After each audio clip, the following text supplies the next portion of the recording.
Hello,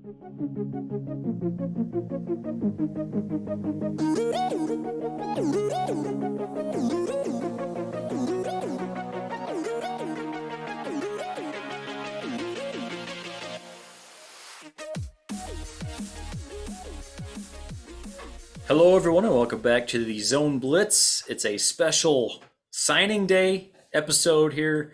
Kind of delayed our normal recording day to this day because it is National Signing Day, one of the biggest days in the college football calendar. Ashton, busy day. How was it for you personally?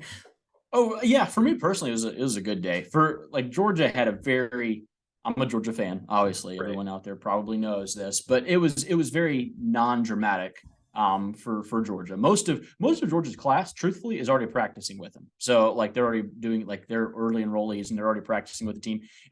There wasn't much really in terms of drama for Georgia. They did get 1 5-star today. That was good news. The edge rusher, which was great. You always can't have enough of those guys sitting around. But low drama for me. How about yours, Vince? How was from a Notre Dame standpoint? How was signing day for you? You know, it's weird.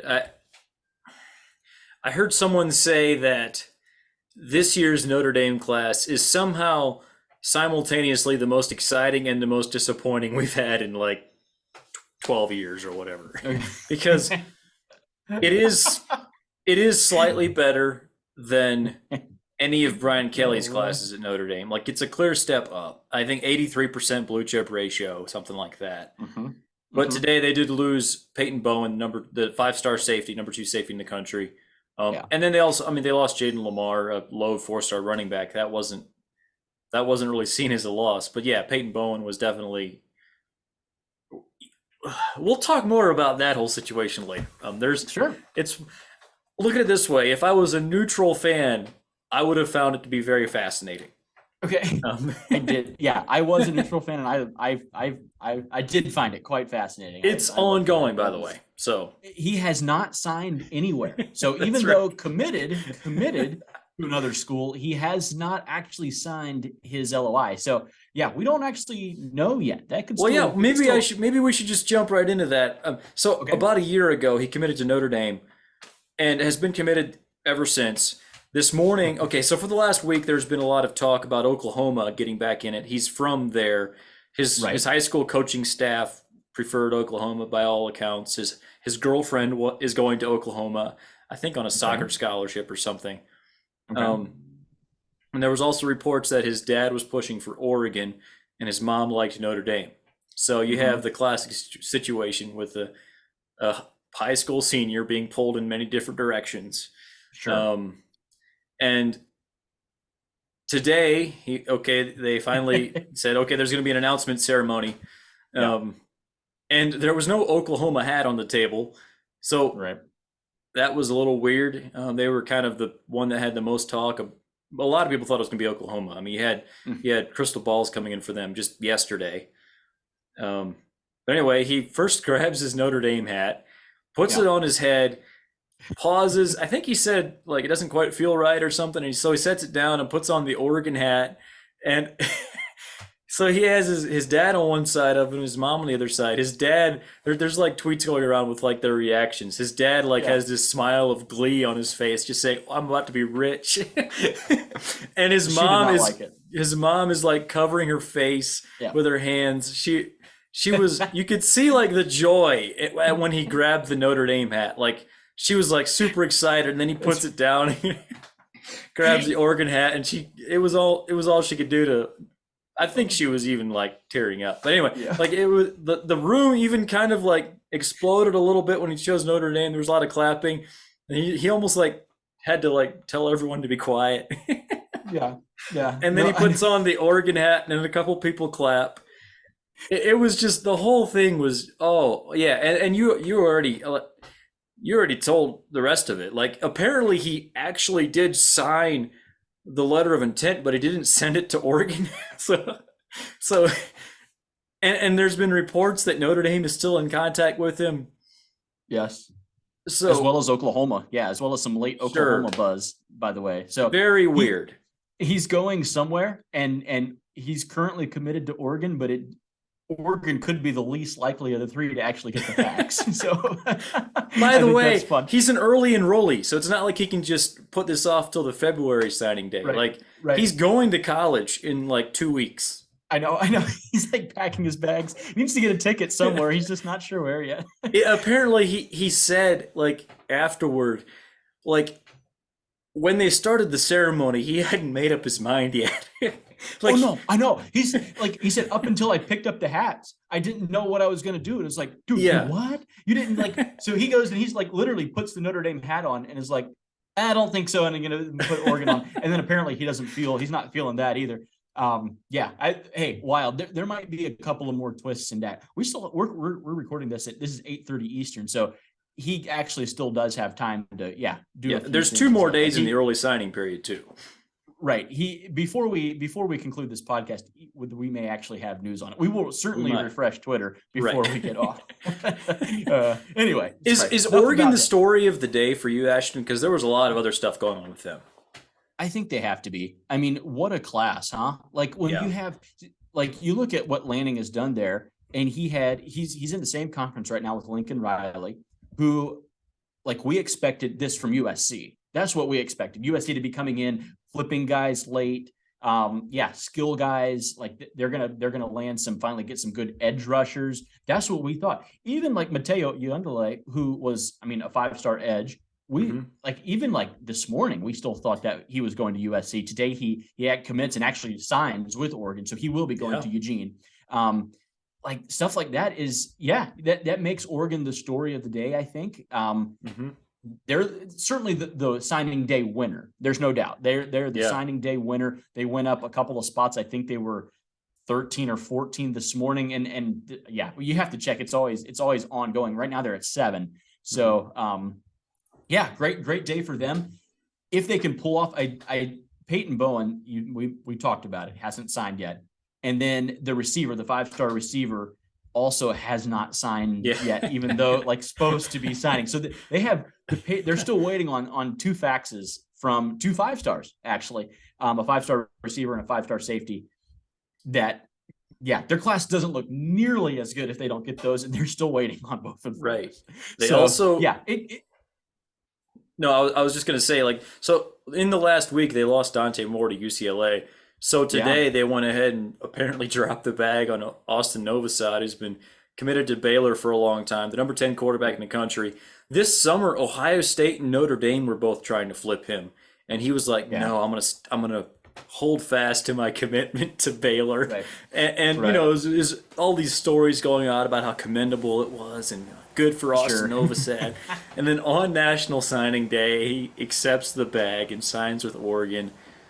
Oh man. Are you this salty that you're calling it the bag? Are you this upset? No, this is not from me. Listen, this is well established. Nike, Phil Knight is throwing money around. There was talk when Dante Moore went there that like Nike was giving his parents jobs and stuff. So right on. There's also some talk since Dante Moore flipped to UCLA. Okay, that opened up some money that they could use on some other guys. So maybe that's you have Austin Novosad, you have Peyton Bowen, guys, some guys like that. Jaden Lamar is the kind of the lowest 4-star running back that they flipped. Right. Yeah, I do think that it's not exactly unique of me to say that I think this is heavily NIL related. Okay, no, fair enough. I will just say earlier this week, Bo Nix announced that he's coming back for another year at Oregon, which he can because of the COVID year, right? So he has the extra year of eligibility. He is coming back. And I don't think it's a coincidence that right after he announces that he's coming back, then Moore flips to UCLA. And then they go maybe with Novosad, maybe they're thinking that like this guy can sit there, learn from Bo, and be the guy in 2 years. Like maybe that's more the thought there, more of like a development. So I wasn't, for me, that kind of seemed par for the course. I didn't know that Ohio State was trying to flip him earlier this year. I was not aware of that. Like you saying that now, it brings back that memory. But I wasn't aware that that he was up for sale, but he does seem to be. By the way, just to my point, Austin Novosad and Peyton Bowen, to my knowledge, they both made exactly one visit to Oregon. Peyton Bowen made, I think, like 14 visits to Oklahoma and has been committed to Notre Dame for a year. So, well, yeah, like, and he visited one time. He made an unofficial visit to Oregon this fall at some point. So people used to say follow the visits. It's not that way anymore, is it? It's not that way anymore. Georgia signed a 4-star offensive tackle, and he visited literally everyone else but Georgia. He wouldn't come on campus, and then he signed, like, he was always committed to us, but like he visited everywhere else, and we're always supposed to follow the visits. But yeah, no, I was literally about to make the same point. It, like, that was kind of our motto, like where's he going, like where are these guys going? That kind of gives you an indicator as to like who. It's not really that way anymore. Money speaks volumes. I think you can just send them an email. An email will really do the trick now. Yeah. Here's how much you're going to get. By the way, I forgot. I don't think I even mentioned they also flipped Dalen Austin, the number 12 cornerback in the country from LSU. Big time. So big time. Huge day for Oregon. What else stood out to you today? We can only talk about Oregon for so long. I guess we should probably move on. What are some of the other classes, maybe particularly in the top 10, that stand out to you?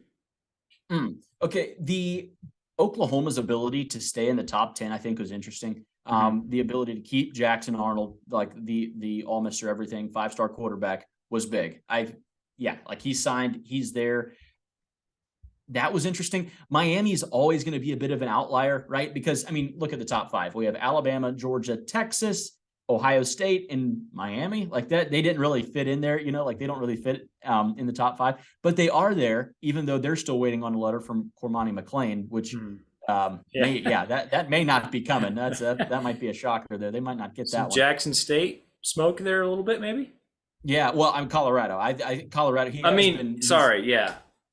certainly been. He's been crystal ball to Colorado. So that would be very entertaining.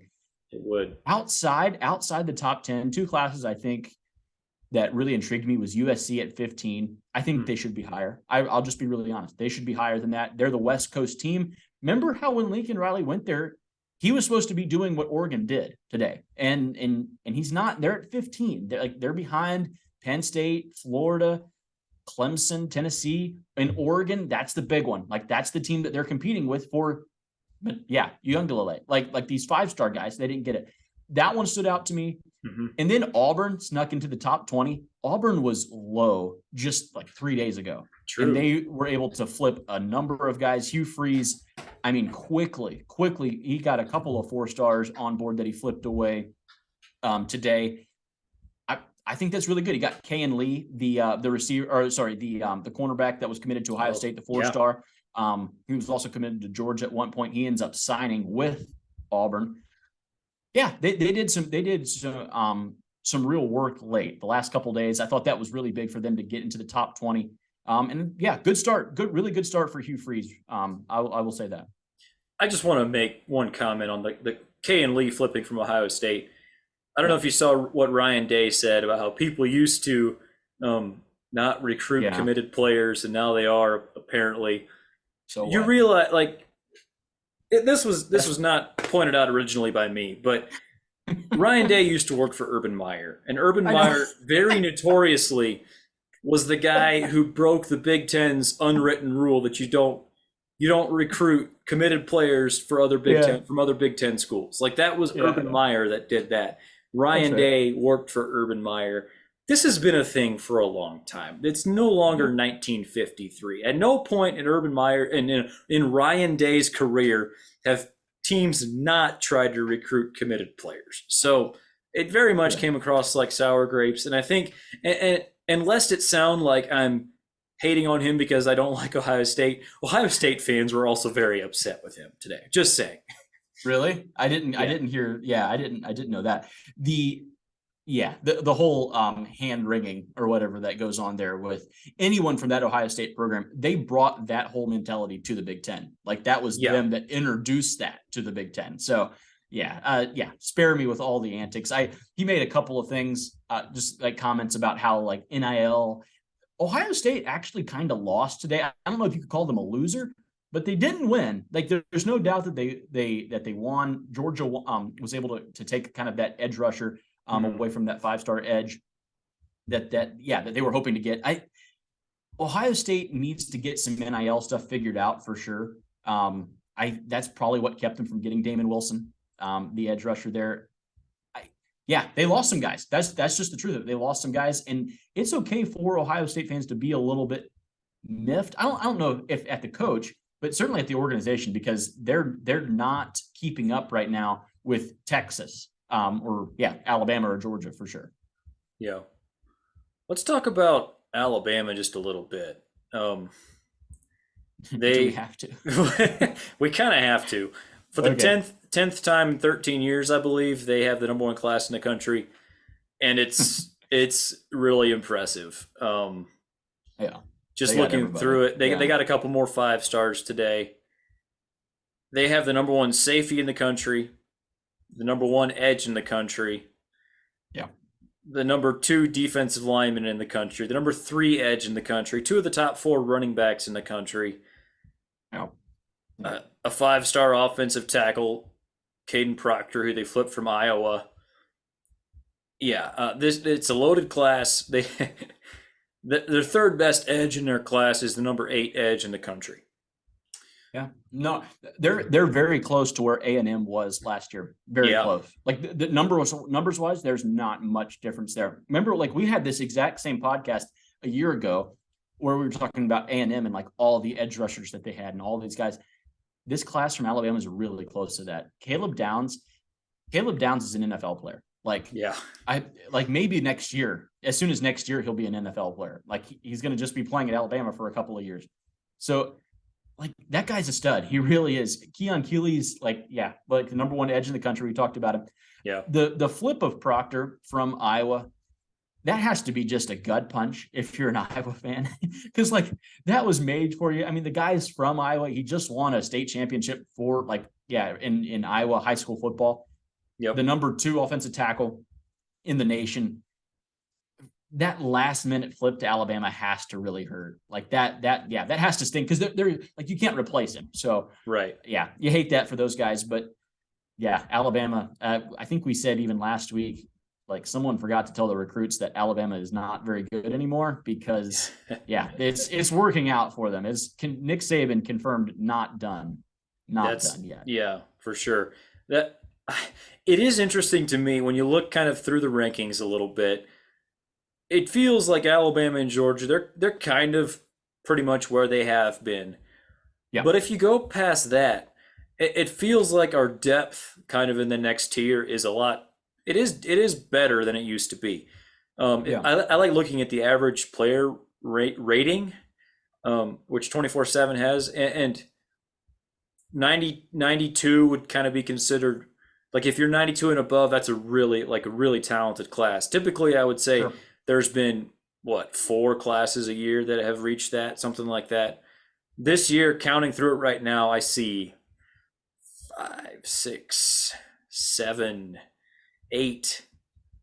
I see 8, and I see several others in the 91s. Like, there's some really good classes. Right now, Tennessee is the number 10 class in the country, and they have 277 points, which I'm thinking that's significantly higher. I know Notre Dame has had classes that ranked about number 10 in the 250s. So the fact that it just feels like maybe the top tier is still kind of the same, but the second tier is a little deeper than it used to be. Is that kind of the way you would see it as well, or am I misreading that?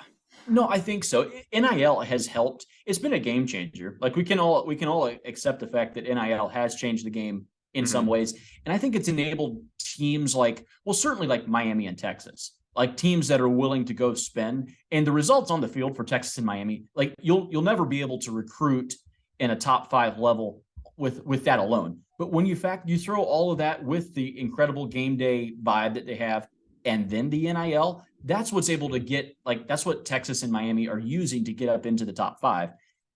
Programs like, Oklahoma, Tennessee, I mean, obviously A&M, member from last year, like teams that are willing to go spend. And Nebraska should be up there. Like, I think Nebraska would be willing to pay almost whatever to have like a top class. And like that depth comes from like NIL has enabled us to have just more depth top to bottom. It's more people have a puncher's chance at someone. Like, there's going to the 4 stars, the 5 stars are all kind of still going the same places, but the 4 stars are more evened out. I think maybe that's what there's more depth across the board. Sure. All right. What are some of the other classes? I'll kind of read through the top 20 or so. So it's 1 Alabama, 2 Georgia, no surprises there. 3 is Texas, 4 Miami. So those are kind of interesting. Like those are not schools that we've seen in the top 4 very much recently. Right. 5 is Ohio State, 6 LSU, 7 Oregon, 8 Oklahoma, 9 Notre Dame, 10 Tennessee, 11 Clemson. Tennessee and Clemson right back to back. They're about to play in the Orange Bowl, so that's fun. Yep. 12 is Florida. Florida is an interesting one. I'll keep going here in a second, but like they have such a unique class because they have 20 commits, 0 5-stars, but only 2 3-stars. So they have a really good blue chip ratio. It kind of reminds me of a Notre Dame like situation. Their average player ranking is actually in the top 5. Yeah, right. But without like the very top. Yeah, the only top 10 team that doesn't have a 5-star now is Notre Dame after they lost Peyton Bowen today. And they kind of, I guess Notre Dame and Florida would both remind me a little bit of each other. Notre Dame's a little deeper, maybe not quite as many holes in the class, but 2 schools that have just tons of 4-stars. And they're trying to, it seems like they're trying to do it with really good blue chip ratio as opposed to, well, we're just going to stack 5-stars. What do you, I like that. I actually kind of like what Florida's doing. They're flying under the radar because they don't have those 5-stars, but there's a lot of depth there, like you said. Florida's in rebuilding mode. Like they weren't a very good team this year. They need every single one of those 18 4-stars. Like they're going to need those guys like probably as soon as next year to contribute. So the one thing that is interesting to me, and I think Florida's maybe a little bit like Michigan. Michigan's at number 17 right now. Yeah. They have 9 4-stars, 14 3-stars, 0 5-stars. Yep. But like you watch them on the field and there's so much like their sum is greater than their parts, I guess. Like they're really, really good on the field, and it doesn't make sense in the recruiting rankings because they completely outplayed Ohio State, who by all accounts has more talent and has that flashy 5-stars. I don't know. Like I think that's maybe what Florida can absolutely be that, because Florida's going to struggle to out recruit Georgia. They are. Yeah. But if they can go find some talent like Michigan did and develop your players, maybe add a few guys in the portal and try to find maybe someone that's not that fancy 5-star, but Florida got a good quarterback. Florida got some good receivers. If they can piece that together, they can maybe do what Michigan did to try to get back in contention in the SEC East. One thing I would say about Florida that I like a little better about Michigan, and I kind of like the comparison you're making, but just the fact that, okay, Florida does at least have 4 top 100 players, and the top one is their quarterback. That's a pretty good, like, it's right. Not a bad thing to have your quarterback lead your class. Right. Michigan, on the other hand, 0 top 100 players. 4 in the top 200. They got one today. Number 195 player in the country, cornerback Jair Hill. Then now you can flip it a little bit and say that Michigan has done really well in the portal so far. They've gotten, I think, 7 guys, 5 of which are ranked as 4-star transfer players. That's good. It feels like they're kind of filling in gaps. I am concerned because we talked about them kind of not recruiting very well a year ago either. Right. Are you concerned that maybe this eventually catches up to them because I don't know, like it's a very interesting case study. It's definitely something I'll be watching over the next couple of years because they have been beating up people on the field. Can you keep doing that without any top 100 players at all? Like none. Yeah, Michigan is not bereft of talent. Like their quarterback's a 5-star guy. Like McCarthy's a dude. But no, like overall, I absolutely agree with you. It's going to be interesting to see if they can sustain it because there's no doubt that they've recruited behind Penn State and they've recruited behind Ohio State. That's just the facts. Like they're the third best recruiting team in their own division. So yeah, no, like the development that Harbaugh is doing is incredible. And the offensive line play for them has been key, I think. And if you can be consistently better than everyone else in the trenches, even if you bring guys in the portal, which Michigan did last year. I think the Remington Award winner was a transfer in, I believe, from Maryland, Virginia. Was it Virginia? They quickly turned him into kind of like an All-American type guy that wasn't even on their team last year. If you can do that, you can kind of get away with having a class with 14 3-stars. The longevity of it is interesting. I don't have a good answer for it because I don't know. It's nothing that we've seen before because Michigan's a title contender this year and last year. Like, I mean, they're really good. They're a top program right now. And let's just see if they can keep developing, I guess. Like they're definitely zigging as everyone else is zagging. Like they're kind of going the other way where Michigan could NIL as much as anybody. They really could. Michigan has money and they have support. They're not. They're kind of going a different direction. And I think it's interesting to watch. I think, I don't know. I don't have a good answer. I guess that's what I have to say. Yeah. To me, it feels like it will eventually burn them, at least as far as national title contention. Maybe they can continue to be a 10-win team if they kind of have that where you get 5 really good players a year, and then you also get 5 really good guys in the portal, and you keep doing that. And I think probably in the Big Ten, you can get away with not having quite as good depth, because there are only a couple of teams that actually have better talent than you. Sure. Yeah. Well, and one thing too, in 19 and 20, they had top 10 classes. So it is, and those are the guys that are producing now. So like they had top 10 classes in 19 and 20, and those are the guys that were, are juniors and seniors this year. So does that come back around? Who knows, I guess. Only time will tell, but I do think you can't keep stacking on 13 3-stars time after time and expect to still compete for championships. In my opinion, I don't think you can do that. I don't think so either. All right, I never did finish the top 20. I'll just rip through it a little bit. 13 is Penn State. 14 is Texas A&M, 1 year after signing the highest ranked class of all time. It's still a decent not bad blue chip ratio. It's definitely a drop back from last year, which I think I think that's probably expected considering the year they had.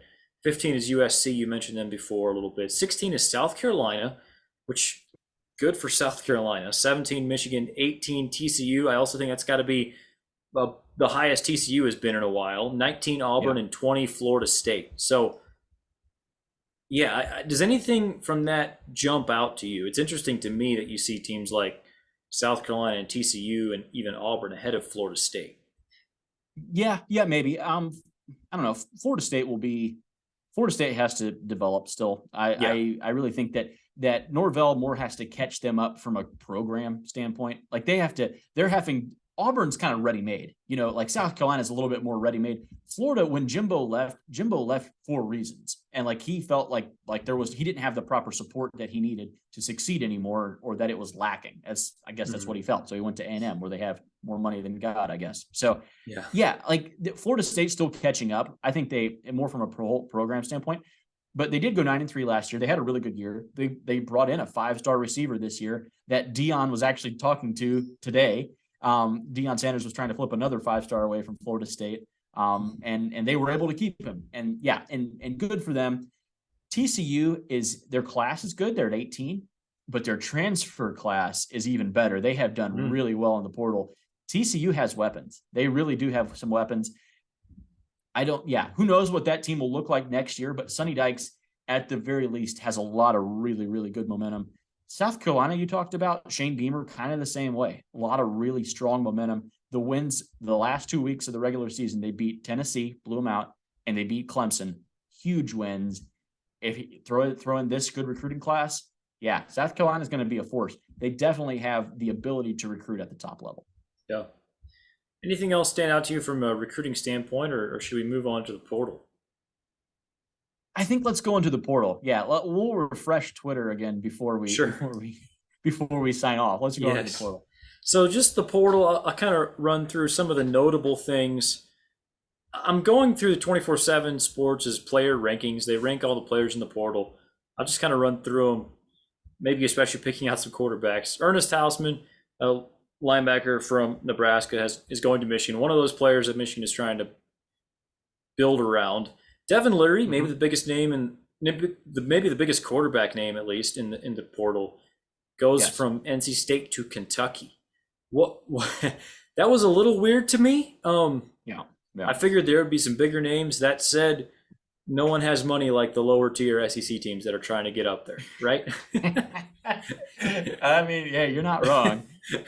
Maybe he's going to go follow up in the footsteps of Will Levis, and he can throw for 103 yards and 2 interceptions, and then go in the top 5 of next year's draft too.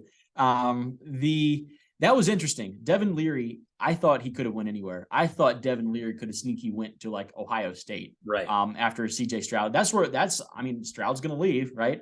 And Leary's kind of the top guy in the portal, and they just lost. Like, they don't really have, like, Quinn Ewers transferred out, right? They don't really have that next guy.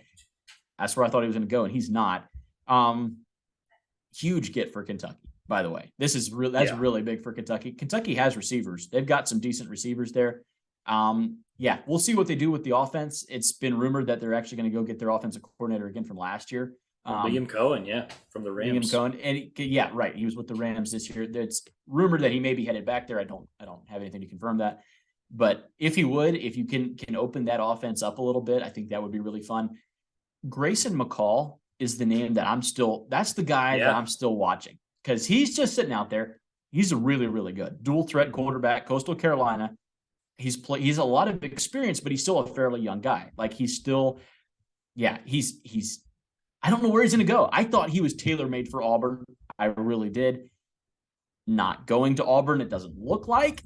Would Notre Dame be accepting Grayson McCall? Like, why isn't Notre Dame throwing everything at him right now? I think they would be very interested. It sounds like, from the little bit that I've heard, he's probably not interested in Notre Dame. I think he wants to stay in the South. Okay. He's, again, from Coastal Carolina. I guess the South is just more comfortable for him. That happens, obviously. There's some recruits that never consider leaving their region. Yeah, to me, Auburn would have made a lot of sense. Maybe they still might. I don't know. I think Florida would have made a ton of sense, but they went and got Graham Mertz instead, which... Oh, are you going right onto that one? Okay. Well, might as well, because they kind of go hand in hand there. Make it make sense, Ashton. No, I'm with you 100%. When you have Florida can pick. It felt like Florida could have chose who they wanted. If they didn't want Devin Leary, that's fine. Go get Grayson McCall. If you don't want him, hey, Hudson Card, maybe someone else. But Graham Mertz, really? Like, no, it didn't make sense to me then. It still doesn't. I don't understand it. No, I don't have a good reason. Like, he wasn't very good, Vince. He's not very good at quarterback. It feels like they downgraded it. Like, why did you accept that? I'm not really sure. As a Georgia fan, I'm kind of enjoying this. I'll be really honest. I've been down on Graham Mertz. The thought of Mertz having to throw against Georgia's defense next year, I have to be at that game. Like, I'm just going to have to go to that game, because that's going to be so much fun. It doesn't make sense to me either. We'll just leave that one there, because I don't have anything else except to laugh at. That sucks for Florida.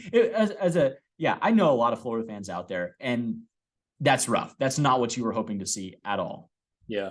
I'll run through some of the other quarterbacks. So Grayson McCall, Hudson Card, they're still undecided.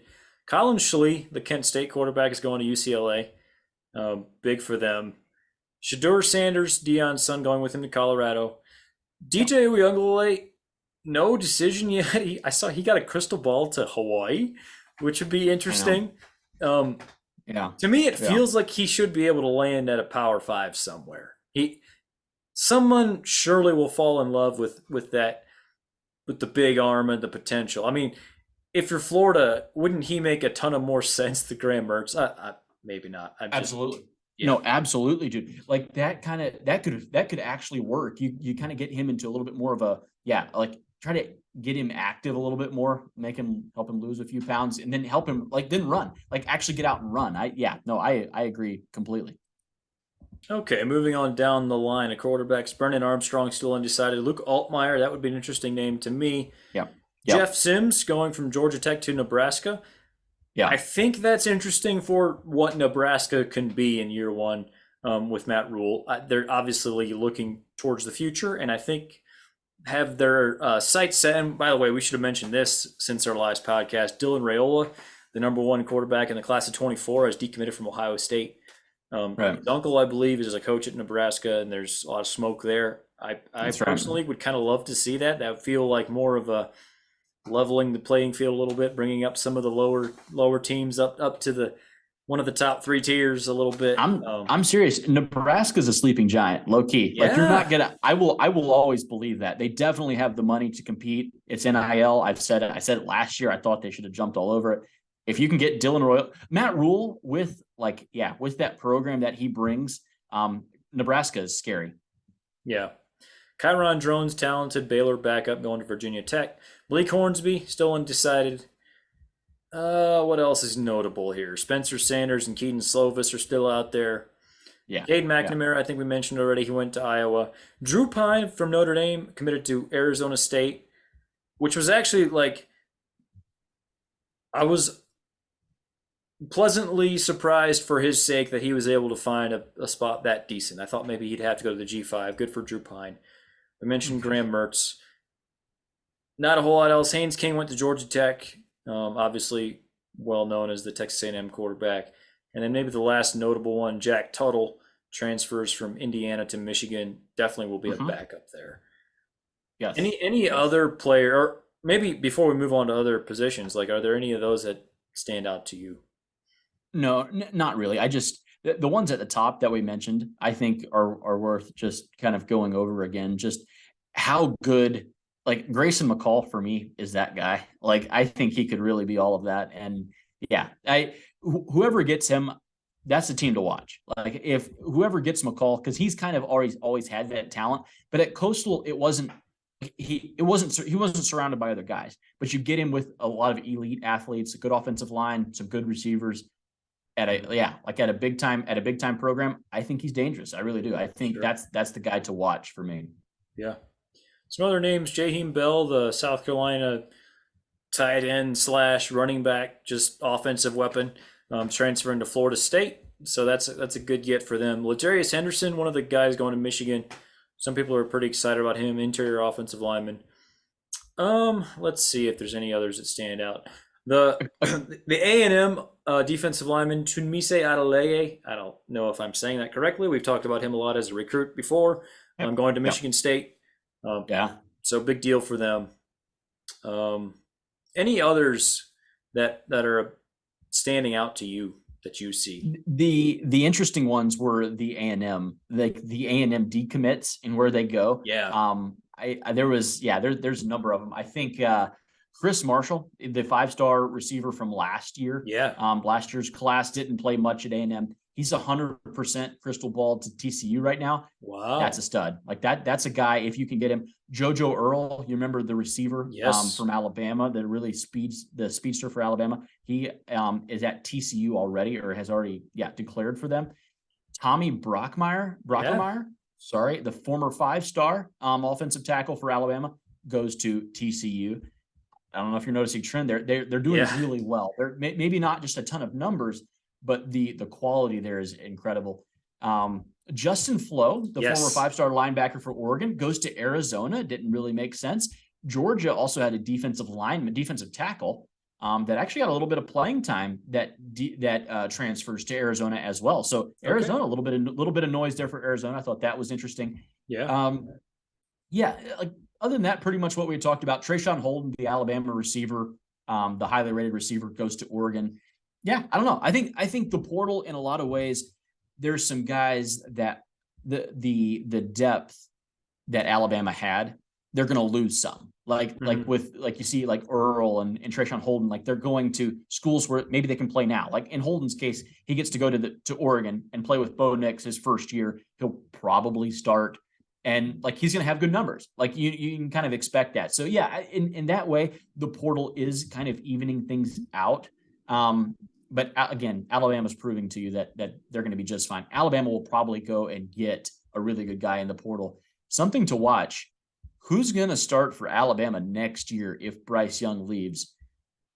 Like we talked about all those quarterbacks, but Ohio State and Alabama are at the top of the heap in terms of quarterback programs right now. They're really good at developing quarterbacks, and we're not sure who's going to be there. So they could go get someone in the portal yet. Just keep your eyes open for that. My personal guess, without knowing anything, is Ty Simpson, but just throwing that out there. 8 months ahead of schedule. What about Ohio State? McCord. Do you think it's McCord? Probably McCord. Right? I do think Devin Brown has a shot, but I would think probably McCord. Okay. Yeah. Right. I think there's probably just enough talent at those two schools that if you're a guy like Devin Leary, assuming they did talk to him, you probably were looking for more of a guarantee to start. Is kind of the way I would look at it. Does that make sense? Yeah. No, it does. It does. I wonder, like, Auburn will still probably be looking for someone. If they could get McCall, that would be huge. Brennan Armstrong, potentially in the right system, could work out for someone. Yeah, it's going to be interesting. This year, there's so many guys in the portal. This is a different year than it was last year. Like, there's so much in the portal out. Yeah, so much swirling around out there. I mean, there's still like over 1,000 players in the transfer portal now. So, a lot happening.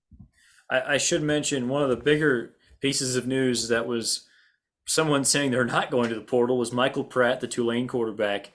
He was actually the name I was hearing the most for Notre Dame.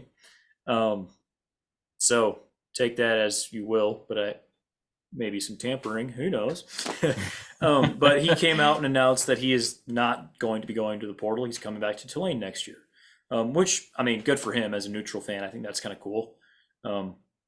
Remains to be seen. I do feel like Notre Dame is one of the highest profile schools that actually pretty much could guarantee someone a starting spot if they were good enough. I mean, I mentioned Ohio State and Alabama. They got other like really highly talented players. Notre Dame will have some talent, but not quite to that level. And it's pretty clear they could really use a starting quarterback. And it's getting a little hairy. There's some talk out there about Sam Hartman. He still has a year of eligibility left. There's been some talk that maybe he might go somewhere else other than Wake Forest or the NFL. He's the type of player that in years past would definitely be going to the NFL right now and would be borderline draftable, would end up in a camp somewhere and would make a little money.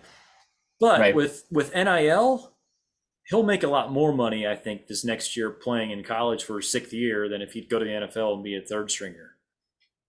Just hear me out on this one. Like, okay, just hear me out. But with NIL, let's take Bryce Young, for example. Bryce Young's maybe 6 feet. Maybe, I don't know if he's 200 pounds. Maybe. I mean, we're giving him a few there. Yeah. Why not? He could stay 2 more years. Bryce Young could stay at Alabama 2 more years. Why not stay there 2 more years? You're going to get the biggest NIL deals imaginable. You might, who knows how much you make, but it will be in the millions. Yeah. You become the most decorated college football player of all time. Probably, at least from a statistic standpoint. He's already won the Heisman. He could win another.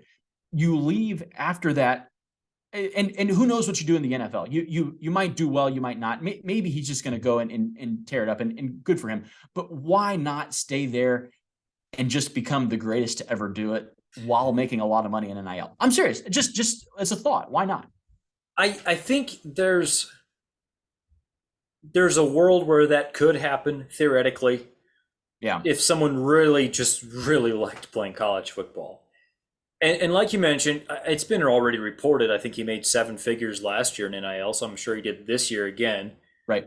In the NFL, he's going to be making 8 figures. And the sooner he gets to that second contract where he can negotiate and it's going to be. Look at it this way. Before too long, he could be making $30 million a year as opposed to $1 or $2 million a year. And if you get hurt. No, I understand. Yeah. But I guess the point is that you're drafted into the NFL and you might go to the Jets. You know what I'm saying? Like you might end up at a place that's not going to develop you. And if you're not, and Yeah, there's a lot of really, really talented quarterbacks, I think, that would be great in the right system. They're drafted by a team that they're not quarterback friendly at all, and they never really catch on. So yeah, I guess that's more my point, is that you have it right out there in front of you. You're a guaranteed starter at a national championship contender. And you get to play for the greatest coach of all time, who's going to keep you supplied with 5-star receivers to throw to. Yeah, why not just go and be really, really good for 2 more years, and you still might be able to go to the NFL and have all that success. He will go to the NFL. Yeah, I don't know, just something to think about. It's sure. There's a lot of guys out there, I think, that prematurely they declare for the draft and it doesn't end up working for them, and it's like you were at least playing football last year. You may never play again. But what do we know? We never even played college. I would say the reason is 2 years ago, Trevor Lawrence signed a $24 million signing bonus. And Bryce Young can probably make $2 million this year at Alabama. $2 million is a lot of money. 24 million is different. Like $2 million, you're probably set for life. 24 million, your kids are probably set for life and their kids, and you can buy 4 houses. Like there's a different level going from 2 to 24 million. No, I know. I guess it was just the point that there's so many guys that go too early and they declare for the draft too early. It doesn't work out. So yeah, whatever. If your goal is to become the best player possible, that's one thing. If your goal is to set yourself for life and future generations for life, then that's another thing. And I totally understand both. Anyway, should we move on? We should probably move on. I've been refreshing Twitter. I don't see any updates on Peyton Bowen. Me too. I got nothing. People are just out there trying to figure out what's going on. Who knows how long this will go? Maybe for the next 2 weeks until he just shows up on campus somewhere. It has to be soon, though, right? Like he has to declare within the next. Well, technically, I don't think he actually has to sign a national letter of intent. Oh, really? But at some point, he will be enrolled and start going to class. I mean, I actually remember about 10 years ago, there was a 5-star quarterback, Gunnar Kiel. I don't know if you remember him. Ended up at Cincinnati for a while. He was a 5-star, committed to Indiana originally, flipped to LSU, and then didn't sign with them. Or actually, that was before early signing period. So early enrollees didn't have a signing period. They just anyway. And he didn't commit or flip or anything publicly, but all of a sudden there was message board reports that he was seen on Notre Dame's campus in class. Right. It was like, oh, okay. I guess we now have a 5-star quarterback on campus. Like, so these some of these recruiting stories are just so wild. Like, and I'm as guilty of anybody. Like, we are grown men letting the whims of a 17-year-old affect our mood. Like, sure, this is. It still comes down to watching football on Saturdays in the fall, and I think sometimes we can get a little too carried away with some of the recruiting aspect of it. Obviously, it's fun to pay attention to. But maybe a reminder for myself as much as anybody, it doesn't have to ruin your day. So just like real quick, is Notre Dame okay? Y'all going to be okay over there? Yes. I think so. There's definitely talk about them trying to change some things with the way they deal with the portal. There's reporting on that. They are trying to change some things. And actually, some of that came from the Marshall game this year, where Marshall beat them with a whole bunch of, they had 20 transfers or something. And the thing at Notre Dame, see, a lot of football factories, the head coach is the one who can pretty much determine the way things go. Correct. At Notre Dame, the head coach legitimately has to answer to the board of trustees. Notre Dame kind of sees themselves as they want to compete with Stanford and Harvard. And so they don't want to compare themselves quite to the football factories. And they're trying to tightrope a line that almost can't be walked. And you sometimes have to choose. And some of that, the loss to Marshall and the 20 transfers, that actually opened their eyes a little bit. Maybe we should be a little more open about accepting transfers. And I wouldn't be surprised if what we saw today, as well as the whole cycle, because if you look at the player rankings right now, you have Dante Moore, Keon Keeley, and Peyton Bowen, all top 15 players in the country, all who left, were committed to Notre Dame at one point. Dante Moore was silently committed, but yeah. Anyway, he was coming to Notre Dame. Keon Keeley was coming to Notre Dame. Peyton Bowen was coming to Notre Dame. Most likely, none of them are coming to Notre Dame, and a huge part of that is NIL. And Notre Dame, it's actually been reported some of their players, like Kyle Hamilton, made 7 figures in NIL. Michael Mayer made good money. Some of their really good players make as good money as anybody. They just don't really do a good job of shouting it from the mountaintops, and they're not willing to pay up front for players. Maybe some of that will change. I tend to think that it's the old classic conundrum of, do you follow the letter of the law or do you follow the spirit of the law? And the letter of the law is you're not supposed to use NIL to entice players.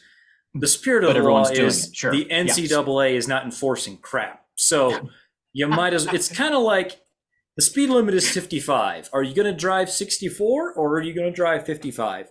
And right now Notre Dame is driving 55, and it's not working out perfectly, because I do think in a pre-NIL landscape, Marcus Freeman would have been the perfect coach, because I think they would have a top 3 class right now. Really? Yeah. Yeah. Yeah. I don't know. That's it's so tricky, because the like for Notre Dame has a good class still. Like, it's not a bad class from Notre Dame at all, but it feels so disappointing because of the top guys that you lost. And the maybe it's the people that you lost them to that also kind of sucks as well. Like, it's Oregon and Alabama and I guess Dante Moore ends up at Oregon, but then UCLA. But yeah, like the feeling is that, like, these are like the new school teams and they're doing things the new way, and like, why are we still stuck here? Because it is something that you can change. Like, there's people that can decide to change that, and Notre Dame can go head to head with anybody. Like, they're one of the schools that they have as much money and as much resources as anybody. And that way, I'm glad I'm not a Notre Dame fan. I don't have to get caught up in all of the frustration that that would happen. Football is king in Georgia, and we all know that, and it's very clear what the hierarchy is, and that Kirby runs the university. So I don't know. I think it's interesting. I do like Freeman. Like, I think he did a good job of like, just overall, of being kind of the adult in the room and still bringing energy. Like, he was able to do both. So I don't know. It's hard to know yet. Everyone deserves a couple of years, 2 years at least, before you just make a snap judgment. There's a lot of good coaches that didn't have great starts that ended up really, really. I mean, Saban didn't. Like, Saban lost to, I think it was Louisiana Monroe. Kirby Smart lost to Vanderbilt his first year. There's some bad losses by really good coaches in year one and not great recruiting classes, and they turned it around. So give it some time. I'm same with Billy Napier as well. I know Florida fans kind of tend to freak out right now because it hasn't gone well for him. Yeah. Just give it some time. Everyone deserves at least 2 years. Look at it this way. Notre Dame, in this cycle, they lost 3 5-stars, and they lost 5 4-stars on top of that. One of them is now a 3-star, but it was a 4-star at the time. So that's 8 really good players that they lost, and they're still going to end up with a top 10 class, which it does feel a little different than it used to. It's a clear step up. It's not quite as big of a step up as it looked like it might be originally. So kind of like I said at the beginning, it's simultaneously a really exciting class and also really disappointing. Yeah, one of their biggest issues was receiver, and they got a really good receiver class. I think probably one of the top 5 receiver classes in the country. Which is a big deal. They brought in a lot of speed. Notre Dame has not exactly been known for their speed, and they one of the fastest sprinters in the country is coming to there, like literally Olympic level, is what they say. I don't know if that's legit. You know, there's probably a few more Olympic level sprinters that advertise that way than are legitimately Olympic level. Be that as it may, like they did bring in a lot of speed. It means at one point they ran a 4.3 unofficial. That's what right. That means. Anyone that runs an unofficial 4.3 is like, this guy's an Olympic sprinter. Yeah, no, I understand. Yeah, exactly. So it's an exciting class. I do think it's really balanced. They have really good talent across the board. They don't have just a massive amount of just absolute guaranteed home run studs. Right. It's improving the roster. If you look at their last 2 classes, they have 2 classes in a row where the blue chip ratio is over 80%. The 2 before those, still under Kelly were under 60. So, or right around 60. So it's clearly they're taking a step up with Freeman. We'll see if it'll be enough, because you're also seeing schools like Miami and Oregon taking a step up and also being willing to do a few extra things. Right. Sure. Yeah. No. Yeah. It's a year-long process. Recruiting it's the guys that work tirelessly at it that are really good at this. And and then there are a few that can just go and do what A&M did last year and just spend more. That's a possibility too. But, are you worried at all for Georgia's sake about the quarterback thing, just not having a quarterback in the class, or are you just looking to next year? No, don't want a quarterback this class. We're fine. When we lost out on Arch Manning, you don't go take someone that's gonna always just sit and occupy space and keep a scholarship. Georgia's gonna be fine at quarterback. I really think so. They've got a couple of 5 stars and a high 4 star sitting there backing Stetson Bennett up. Someone's gonna win that job next year. They're not gonna go to the portal. I would be shocked if Georgia goes to the portal for a quarterback. They're fine. You only need like 1, and maybe 2. So in Georgia's going to have someone probably transfer out as it is. So I think it's going to be okay. I'm not terribly worried about it. I do think it's interesting though. You're going to have Georgia, Ohio State, and Alabama all looking for new quarterbacks probably next year. That's like the upper crust. That's the upper crust of college football. And you never know, like with all these 5-star guys, we talk about recruiting a lot, and that's great, but you never know how they actually are until they're on campus. Like they're a 5-star and that's wonderful, but like, can they throw that 10-yard out route with 2 minutes left in the fourth quarter, on the road? Like it's great that they're a 5-star, but do they actually have that throw in them? So I don't know. I think it's interesting. I think there's still a lot to learn. I think there's still going to be a lot of upheaval still. I think with the transfers, there's a lot of things to still sort out. That's right. Okay. Anything else before we wrap this up? One more refresh here real quick. Eric Gilbert, the former 5-star, transfers out of Georgia now. Okay. I think with him, when he played, he was fairly productive. I do know he just had some issues more off the field, and I don't think it was actual like it was more mental issues than character issues. I don't think it was character at all. So I just wish the best for him. Hope he goes somewhere and plays, gets a lot of playing time and play as well. Hope he gets it all figured out. But that's about it. Okay. Yeah, looks like no answers on Peyton Bowen yet. I'm sure there will be some by our next episode, but who knows? That's recruiting. It's always wild. We're both more entertained and maybe have lost years off of our life based on recruiting. It's funny, like you go on different message boards. I'm sure George is the same way. I go on some Notre Dame boards, and all you have to do is mention a recruit's name, like some random recruit from 10 years ago, and everyone is just like, "Oh, that was crazy!" It just I just saw. I think it was Isaiah Crowell. It was 11 years ago. The running back, he gets a miniature white bulldog. And pulls it out, and he is that was huge for me. Like it was 11 years ago, man. But that changed the way, that made my day, man. That probably made my week. Yeah. So little things like that. We get way too caught up in this, for sure. Yeah, for sure. And context matters like so much. We need to keep. Peyton Bowen, like Notre Dame fans are losing their minds because he lost his safety today. It's important. It's also a safety, and they're brought in 3 other 4-star safeties in the same class. So, that's just how it goes. We're going to get worked up about things. It's part of being a college football fan. One of the many things that's different about being a college football fan as opposed to the NFL. So, we'll talk more about that in the off season. Maybe. Yeah. All right. I think let's wrap this up. Thanks everybody for listening.